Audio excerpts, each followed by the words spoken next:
आपको द्रव्यमान के संरक्षण नियम का स्मरण होगा, जिसका आपने 9वीं कक्षा में अध्ययन किया था। किसी भी रासायनिक अभिक्रिया में द्रव्यमान का न तो निर्माण होता है न ही विनाश। पिछली बार बताया गया था कि किसी भी द्रव्य को हम न तो नष्ट कर सकते हैं और न तो उसको उत्पन्न कर सकते हैं। जैसे लकड़ी है तो उसको हम भी नष्ट नहीं कर सकते हैं, उसको जला करके उसके रूप को परिवर्तित कर सकते हैं, कोयला बना सकते हैं, राख बना सकते हैं। पेड़ है उसको काट करके उसका मेज बना सकते हैं, डेस्क बेंच बना सकते हैं, दरवाज़ा बना सकते हैं। यानी उसके रूप में केवल हम परिवर्तन कर सकते हैं, उसको नष्ट विनष्ट नहीं कर सकते हैं।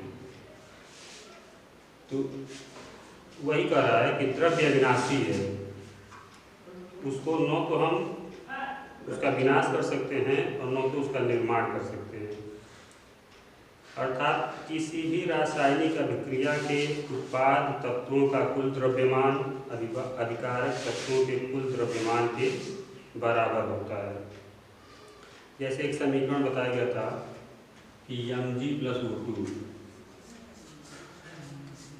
O2 इक्वल टू MgO बताया थे ना। तो यहाँ Mg के कितने अणु हैं? एक परमाणु, और यहाँ O के ऑक्सीजन के 2 परमाणु, और यहाँ पे देखिए Mg का मैग्नीशियम का 1 परमाणु और ऑक्सीजन का 1 परमाणु। तो यहाँ पे समीकरण संतुलित नहीं है। ठीक, समीकरण को हम संतुलित करते हैं। यहाँ पर 1 O तो है, यहाँ पर 2 O है, यहाँ से 1 O गायब है। तो वह ऑक्सीजन एक अणु कहाँ गया? एक परमाणु। द्रव्यमान कहीं विनष्ट नहीं हो सकता है, वह अविनाशी होता है, उसको न तो हम उत्पन्न कर सकते हैं और न तो उसका विनाश कर सकते हैं। रासायनिक अभिक्रिया के पहले एवं पश्चात प्रत्येक तत्व के परमाणुओं की संख्या समान रहती है। यहाँ रासायनिक अभिक्रिया हो रहा है मैग्नीशियम और ऑक्सीजन के बीच। तो कह रहा है कि अभिक्रिया के पहले, ये अभिक्रिया का तीर जो है अभिक्रिया का चिन्ह है, तो इसके पहले तत्वों के जितने जितने परमाणु हैं, अभिक्रिया के बाद यानी उत्पाद में भी उन तत्वों के उतने परमाणु होने चाहिए। ठीक, परीक्षा में भी देता है, असंतुलित करके दे देगा समीकरण और आपको संतुलित करना होता है। तो इस चैप्टर में हम लोग वही पढ़ेंगे। हमें कंकाली समीकरण को संतुलित करना आवश्यक है। यह समीकरण असंतुलित है, इस तरीके के समीकरणों को संतुलित करना जरूरी है। क्या रासायनिक समीकरण 1.2 संतुलित है? देखिए इसी को कह रहा है, क्या यह संतुलित है? आइए हम रासायनिक समीकरण को चरणबद्ध संतुलित करना सीखें। एक समीकरण दे रहा है, जिंक प्लस सल्फ्यूरिक अम्ल। ध्यान से देखिएगा, जिंक प्लस सल्फ्यूरिक अम्ल।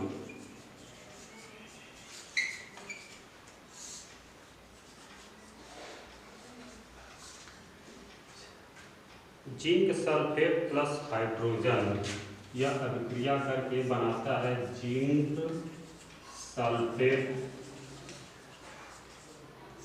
Plus hydrogen.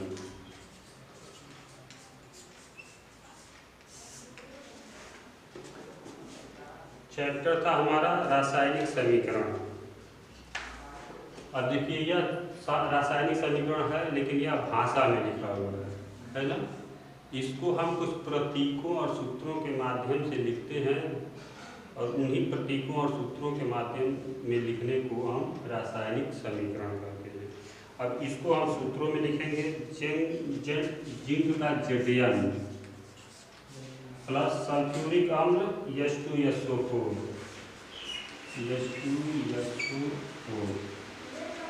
Equal to ZnSO4 plus H2 ZnSO4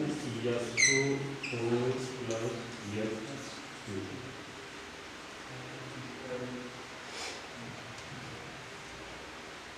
ये क्या है? जिंक है।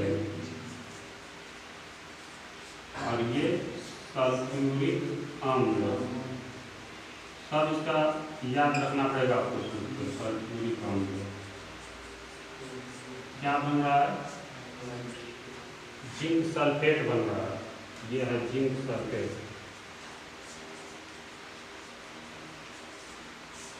Plus hydrogen.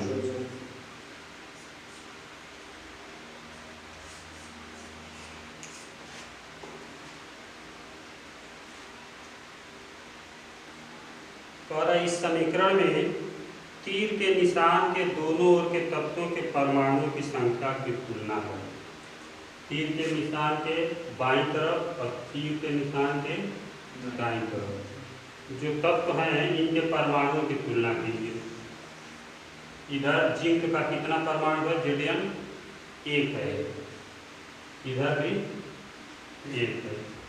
इधर हाइड्रोजन के 2 परमाणु, इधर भी हाइड्रोजन के 2 परमाणु।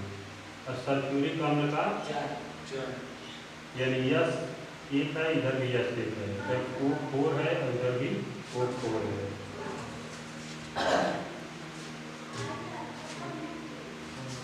तीर के निशान के दोनों ओर के प्रत्येक तत्व के परमाणुओं की संख्या समान है। समान है? समान है कि नहीं है? तीर के दोनों ओर के तत्वों की परमाणु की संख्या समान है, इसलिए यह एक संतुलित रासायनिक समीकरण है। इसमें दोनों तरफ समान नहीं था, इसलिए यह संतुलित नहीं है, यह असंतुलित रासायनिक समीकरण है। तो असंतुलित रासायनिक समीकरणों को हम संतुलित रासायनिक समीकरण बनाना सीखेंगे। यहाँ तुलनात्मक रूप से हम देख रहे हैं कि इधर तीर के बाईं तरफ यानी जितने ये अभिकारकों की संख्या है उतने ही उत्पादों की संख्या है। अब हम निम्न रासायनिक समीकरण को संतुलित करने का प्रयास करते हैं। Fi plus H2O, Fi plus H2O equal to Fe3O4 Fe3O4 plus H2।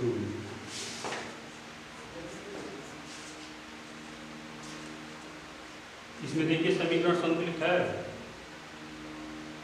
इधर Fi 1 है, इधर Fi 3 है, इधर H2 है, इधर H2 है, इधर O केवल 1 है और इधर O जो है 4 है। यह असंतुलित समीकरण है। इसको संतुलित कैसे करेंगे? सुविधा के लिए सबसे अधिक परमाणु वाले यौगिक को पहले संतुलित कीजिए। सबसे अधिक यौगिक वाले परमाणु को सबसे पहले संतुलित कीजिए। सबसे अधिक यौगिक कौन सा है? चाहे वह अभिकारक हो या उत्पाद, चाहे इस साइड में हो या इस साइड में। पहले वालों को तीर के पहले वाले बाईं तरफ को अभिकारक लिखते हैं और उधर वालों को उत्पाद। इस आधार पर हम Fe3O4 और ऑक्सीजन तत्व को चुनते हैं। दाईं ओर ऑक्सीजन के 4 परमाणु हैं, जबकि बाईं ओर केवल 1 है ना। दाईं तरफ 4, बाईं तरफ 1।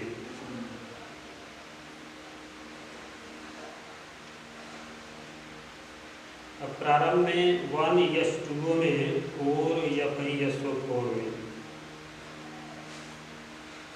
संतुलित करने के लिए एक H2O4 का गुणा करना है, यानी H2O में 4 का, यह H2O है। इसमें 4 का अगर गुणा कर देंगे, यहाँ 4 अणु है ना, यहाँ 4 का गुणा कर देंगे यानी 4H2O इसको बना देंगे तो ऑक्सीजन के कितने अणु मिल जाएंगे? यहाँ पे 4, ठीक है ना। 4 इसमें 4 H2 भी है और 4 O भी है।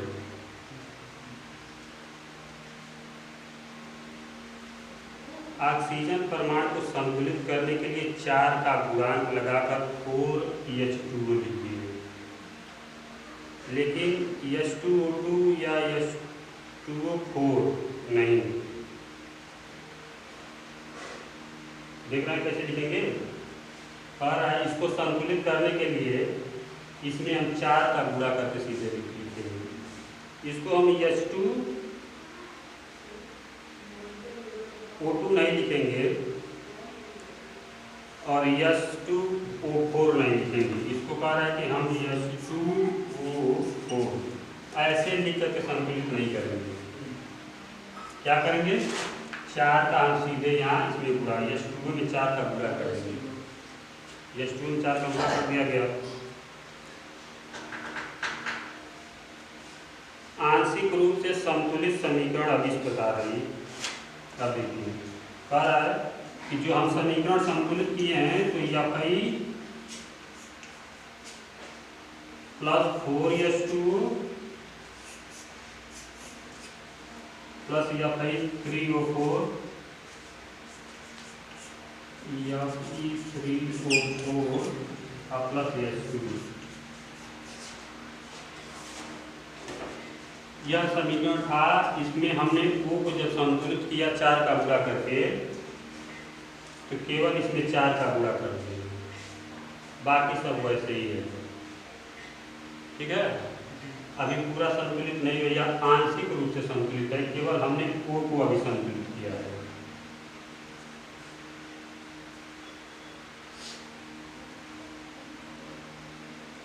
Fi तथा H परमाणु अब भी संतुलित नहीं है।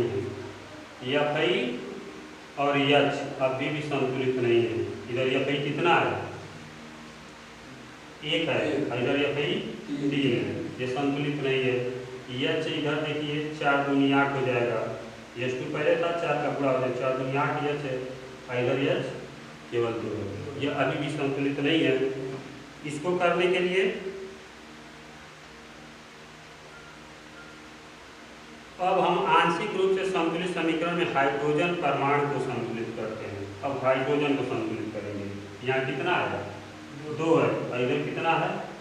4 दूना 8 है।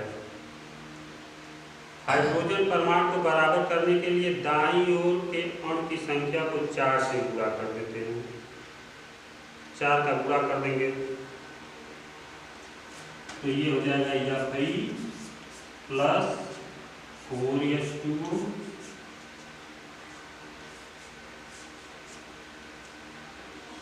इक्वल टू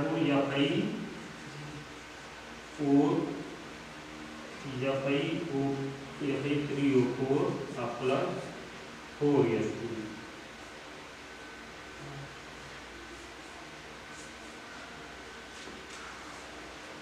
इस समीकरण को पहली बार हम 4 का गुणा H2O में करके H को संतुलित किए हैं। दूसरी बार इसको गुणा किए हैं।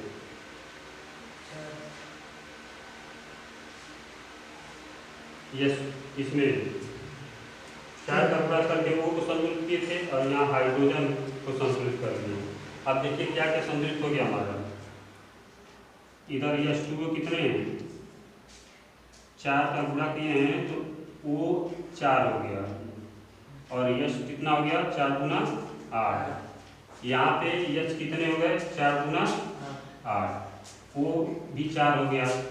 अभी Fi संतुलित नहीं है तो Fi यहाँ 1 है और यहाँ Fi 3 है। अगले स्टेप में Fi को संतुलित करने के लिए क्या करेंगे? तो Fi में 3 का गुणा करेंगे। इसमें 3 का गुणा करेंगे 3Fe plus 4H2O equal to Fe 3O4 plus 4H2। अब देखिए इसको संतुलित करने के लिए हमने क्या क्या किया है। ये इतना था पहले, ये इतना था और ये इतना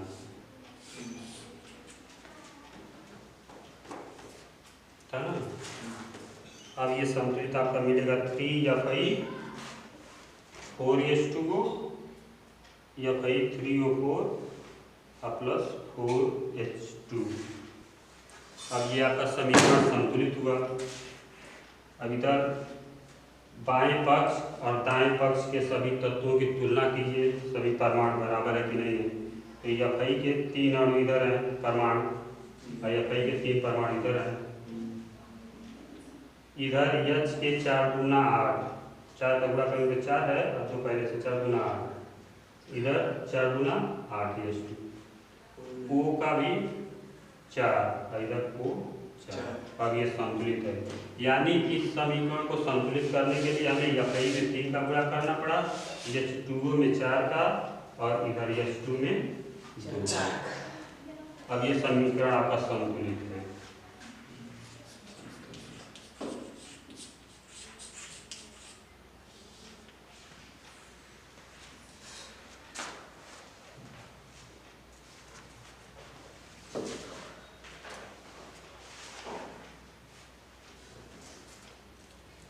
इस समीकरण में दोनों ओर के तत्वों के परमाणुओं की संख्या बराबर है, अतः यह समीकरण अब संतुलित है। रासायनिक समीकरणों को संतुलित करने की इस विधि को हिट एंड ट्रायल विधि कहते हैं। कौन सी विधि है ये? Hit and trial.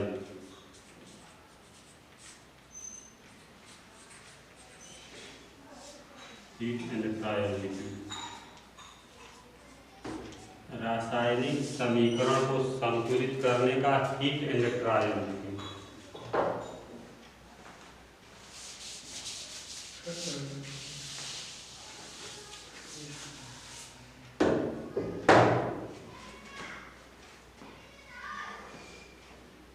आगे चलिए।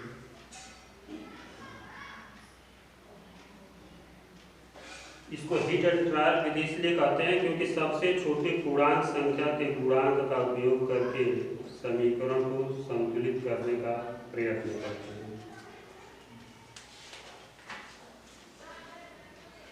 भौतिक अवस्थाओं के संकेत लिखना। ऊपर लिखे संतुलित समीकरणों की सावधानी से जांच करनी चाहिए। क्या इस समीकरण से हमें अभिकारकों तथा उत्पादों के भौतिक अवस्था के बारे में भी ज्ञान होता है? इस समीकरण में उनकी भौतिक अवस्थाओं की कोई जानकारी नहीं। रासायनिक समीकरण को अधिक सूचनापूर्ण बनाने के लिए अभिकारकों तथा उत्पादों के रासायनिक सूत्र के साथ उनकी भौतिक अवस्था को भी दर्शाया जाता है। अभिकारकों तथा उत्पादों के गैस, द्रव, जलीय तथा ठोस अवस्थाओं को क्रमशः G, I, AQ तथा S से दर्शाया जाता है। अभिकारक या उत्पाद जब जल के घोल के रूप में उपस्थित होते हैं तब हम AQ लिखते हैं।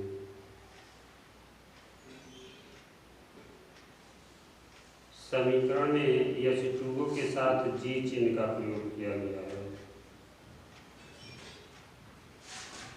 यह H2O, इसमें H2O कौन है?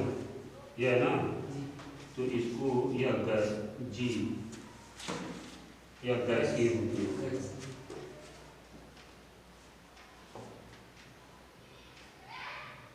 यह दर्शाता है कि अभिक्रिया में जल का उपयोग भाप के रूप में किया गया है।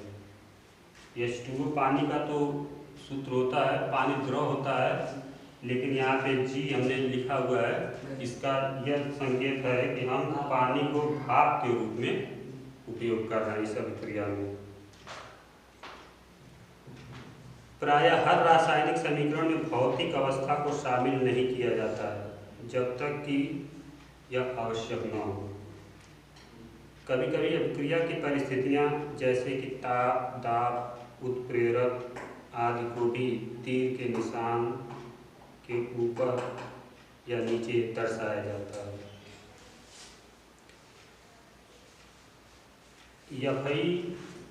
FiOS से दर्शाया गया है।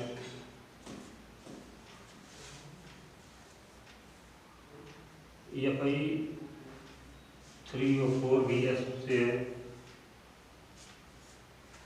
और 4H2 यह भी गैस। यह सॉलिड के रूप में, ठोस के रूप में, H2O पानी जो है भाप के रूप में, गैस के रूप में, और जिंक ये जो है Fe3O4 यह किस रूप में है? ठोस के रूप में, सॉलिड। और ये H2 गैस के रूप में।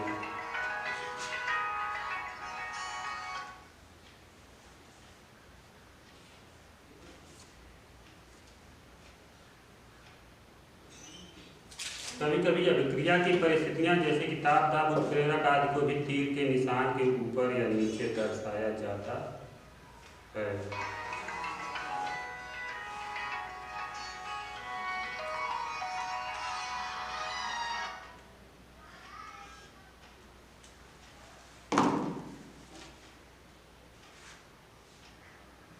मिटा इसको।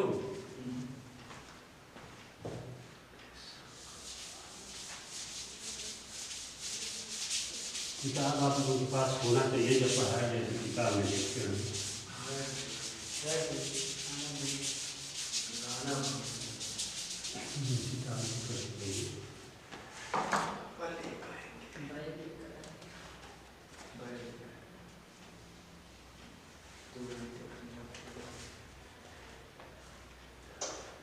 एक अलग समीकरण देखिए CO यह G के रूप में, मतलब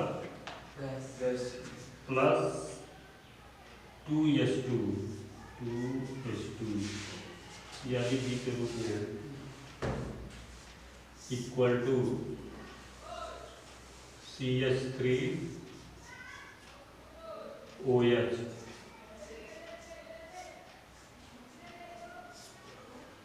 इसको 340 एटॉमिक 340 सामान्य ताप दाब पर ATM।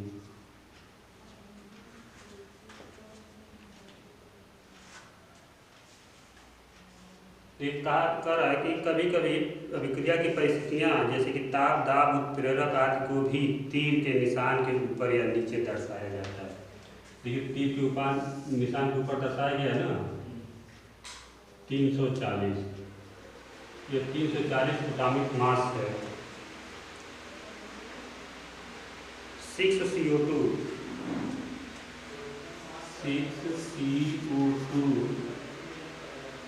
इसको AQ के रूप में, 12H2O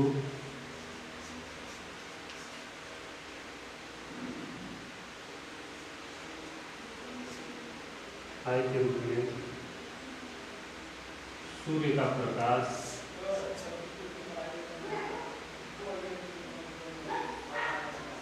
सूर्य प्रकाश प्लस क्लोरोफिल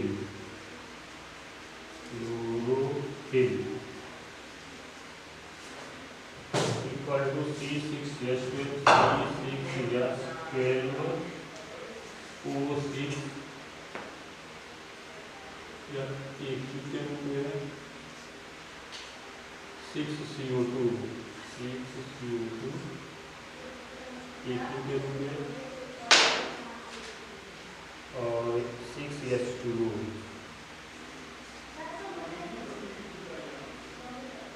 I के रूप में।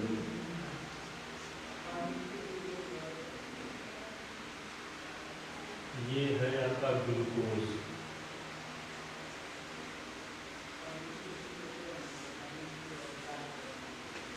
दो समीकरण है, दोनों के तीर के ऊपर कुछ लिखा हुआ है, यानी यहाँ इसका ताप और दाब लिखा हुआ है इस तीर के ऊपर, और यहाँ पर भौतिक परिस्थितियाँ लिखी हुई कि क्या क्या चीज़ें आवश्यक हैं या अभिक्रिया होने के लिए। सूर्य का प्रकाश होना चाहिए और क्लोरोफिल की उपस्थिति होनी चाहिए। क्लोरोफिल देखे हैं, पत्तियों का जो हरा रंग होता है पर्णहरी, वही क्लोरोफिल होता है। 6CO2 प्लस 12H2O या सूर्य के प्रकाश और क्लोरोफिल की उपस्थिति में क्रिया करके C6H12O6 बनाता है और plus 6CO2 carbon dioxide gas निकलती है plus hydrogen gas, 6CO2 plus यह ग्लूकोज C6H12O6 यह होता है ग्लूकोज। अब देखिए यहाँ पे कुछ लिखा होता है आपका 6CO2 AQ के रूप में है, ये I के रूप में है, ये भी AQ के रूप में है, ये AQ के रूप में है और ये I के रूप में है।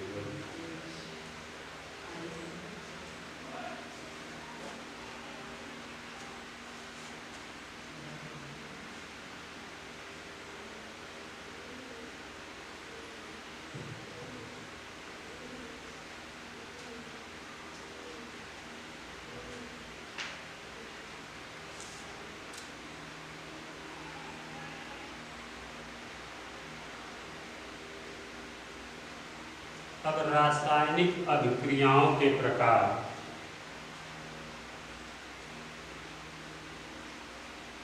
पिछली कक्षा में हम अध्ययन कर चुके हैं कि रासायनिक क्रिया के समय किसी एक तत्व का परमाणु दूसरे तत्व के परमाणु में नहीं बदलता है। किसी एक तत्व का परमाणु दूसरे परमाणु के तत्व में नहीं बदलता है। न तो कोई परमाणु मिश्रण के बाहर जाता है और न ही बाहर से मिश्रण में आता है। वास्तव में किसी रासायनिक अभिक्रिया में परमाणुओं के आपसी या बंध के टूटने एवं जुड़ने से नए पदार्थों का निर्माण होता है। परमाणु के बीच विभिन्न प्रकार के आबंध के बारे में आप अध्ययन करेंगे। कह रहा है कि जो हम रासायनिक अभिक्रिया कराते हैं उसमें तीर के पहले वाले जो तत्व यानी जो अभिकारक तत्व होते हैं और तीर के बाद वाले जो उत्पाद तत्व होते हैं, इनमें न तो कोई तत्व अलग से आता शामिल होता है और न तो कोई तत्व इसमें से अभिक्रिया से बाहर जाता है। होता क्या है, जो अभिकारक तत्व हैं इन्हीं में से कुछ परमाणु आपस में संयोग करके एक नया पदार्थ बना लेते हैं, नया तत्व बनाते हैं और बाकी बच जाते हैं। लेकिन कुछ भी अलग से नहीं आता है। जैसे यहाँ पे 6CO2 है और 12H2O है। 6CO2 और 12H2O, CO2 और H2O, और इधर क्या बन गया है C6H12O6। यहाँ H इसमें C भी है, H भी है